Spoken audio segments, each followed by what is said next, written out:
Welcome to the condensed version of my livestream number 3, where I edit a photograph I took during a motorbike trip in Morocco.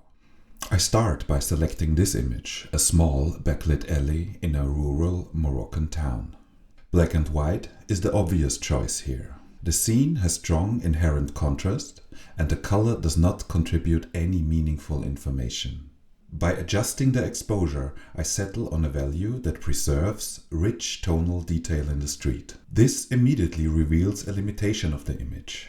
A section of the sky where the sun was directly in frame and the highlights are completely blown with no recoverable data. This constrains how far I can push the sky, as I need to maintain a smooth tonal transition between the clipped highlights and the areas where information still exists.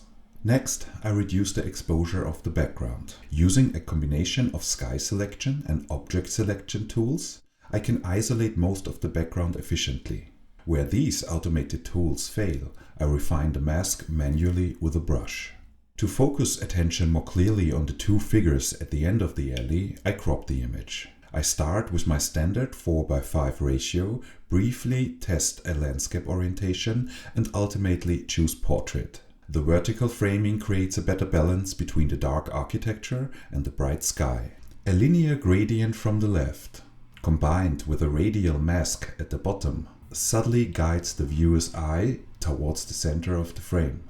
To help the silhouetted figures separate more clearly from the mid-ground wall, I selectively adjust the wall's brightness, again combining object selection with hand-painted refinements. Then I add another linear gradient to the sky. I'm aware this introduces a visible transition line near the blown out sun, which I plan to address later in Photoshop. A second linear adjustment at the bottom counterbalances the composition. At this point, I remove a few distracting highlights on the ground by painting small masks and slightly reducing exposure and contrast. I also add a targeted mask to the sunlit corner of the building on the right, preserving texture while keeping a clean silhouette. The image is now ready for final work in Photoshop. To address the blown out area in the sky, I auto-select the sky and refine the selection manually with the lasso tool where the hills and the sky are not clearly separated. To soften the transition between clipped highlights and recoverable tones, I apply a Gaussian blur to a feathered lasso selection.